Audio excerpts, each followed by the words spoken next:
Hey everyone, today let's talk about something that's got a lot of soon-to-be retirees scratching their heads: Social Security. Now, when retirement is really a distant dream, Social Security seems as simple as apple pie.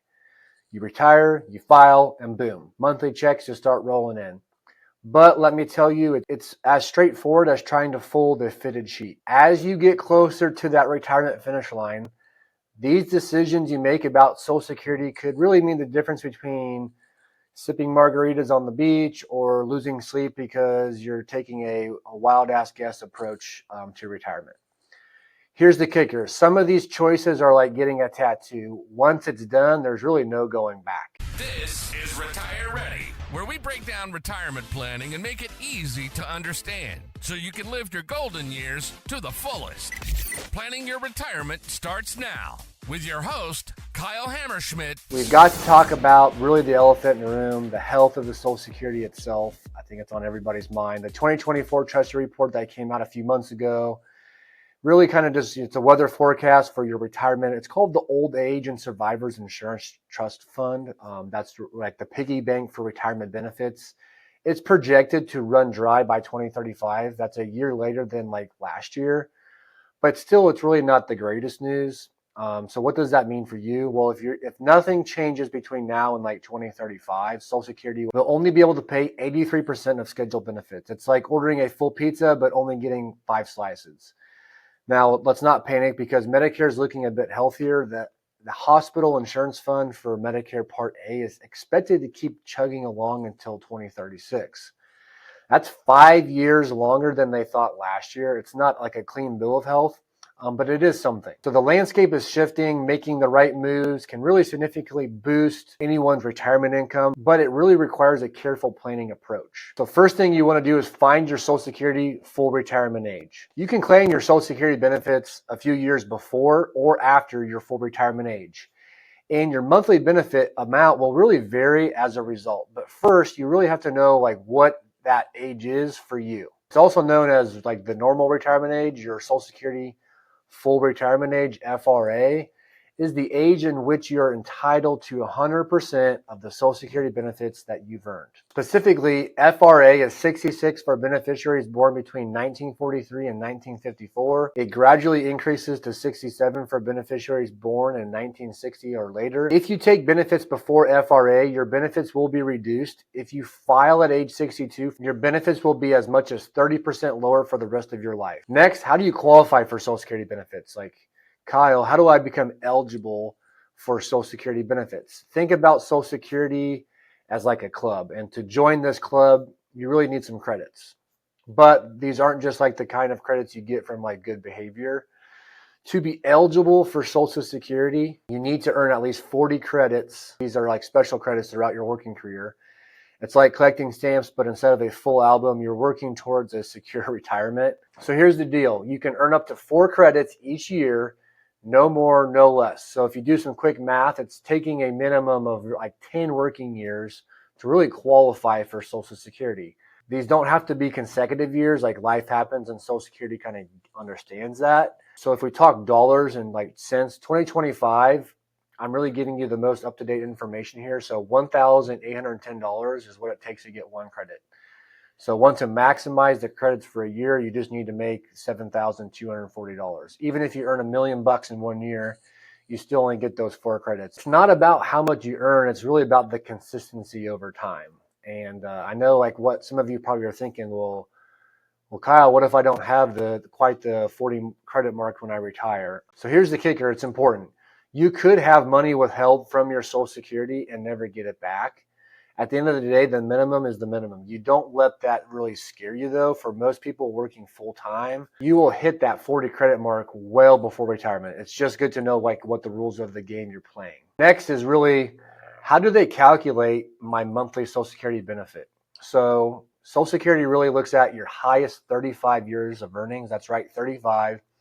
So if you've worked 40 years, really they're going to be tossing out your lowest 5 years. I mean, that's just the way Uncle Sam does it. So they adjust these earnings for inflation. Why? Because $1 today ain't really what it was worth in 1985. So they average out these adjusted earnings to really get to what's called an average index monthly earning. I know it's kind of a fancy name.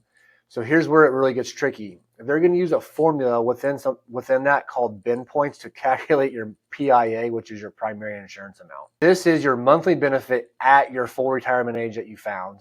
There's a maximum Social Security benefit amount that you can receive.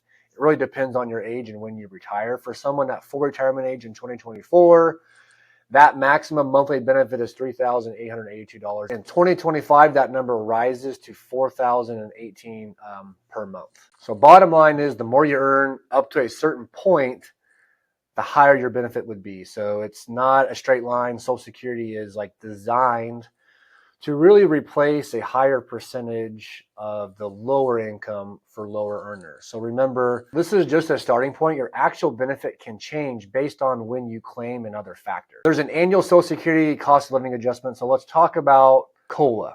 One of the biggest features of Social Security benefits is that the government really will adjust the benefits each year based on inflation. This is called cost of living adjustment, or COLA.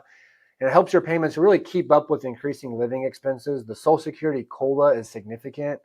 It's the equivalent of like buying inflation protection or on a private annuity. Because the COLA is calculated based on changes in a federal consumer price index, the size of COLA depends largely on the broad inflation levels determined by the government. So in 2025, Social Security beneficiaries will really receive a 2.5% COLA in their monthly Social Security benefits. Here's what COLA really has been like the recent years. So it was 3.2, 8.7, 5.9, 1.3, 1.6, and 2.8 in 2019. Next, your monthly Social Security benefits increase the longer you wait to claim. So your monthly Social Security benefits grow the longer you delay them. It's like letting your cake bake just a bit longer. It's just going to keep getting bigger. So let's break it down. You can really start claiming as early as 62, but before you do that, for every year you wait until your full retirement age, your benefit grows by 6.7%. That's nothing to really sneeze at. But wait, there's even more. If your full retirement age is 67 and you can hold off until 70, you'll get an extra 8% per year. That's really a whopping 24% increase. Any cost of living adjustments will really be included too, on top of that to compound, so you don't have to forgo those by waiting. By waiting to take her benefit, a high-earning wife, for example, can really ensure that her lower-earning husband will receive a much higher survivor benefit in the event that she dies before him. That's an extra income of up to almost 32% that could really make a big difference if one spouse were to pass away. And that really brings up my next point, is like the spousal benefit. So Social Security and Uncle Sam, what they do is they kind of reward marriage when it comes to Social Security. It's like getting a 2-for-1 deal on your retirement benefit. So really, here's the scoop. One spouse can claim what's called a spousal benefit, which most people are aware it's worth up to 50% of the other spouse's Social Security benefit. So I kind of just want to break this down in some real numbers. So that figure of 50% is a maximum amount that a spouse is really entitled to at their full retirement age.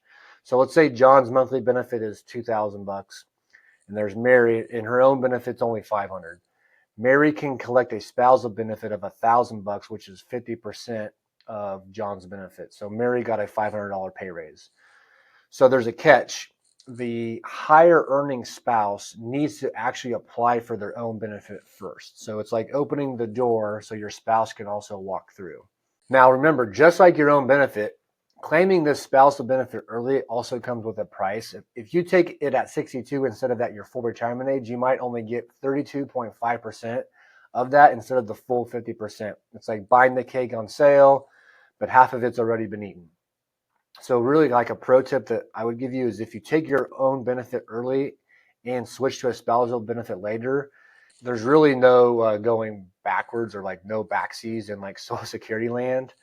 So planning is everything when it comes to spousal benefits for a married couple. It's not just about, like when can we claim and how you claim as a married couple. Just remember, retirement planning is everything. And like when it comes to Social Security benefits specifically, it's not just about like when you claim, it's about how you claim as a married couple. So next, let's talk about the ex-spouse. If you have an ex-spouse, the end of the marriage, I think most people don't understand this, doesn't like spell the end of being able to get Social Security benefits based on your former spouse's earnings. So how this works is you can still receive a benefit based on his or her record instead of a benefit based on your own record.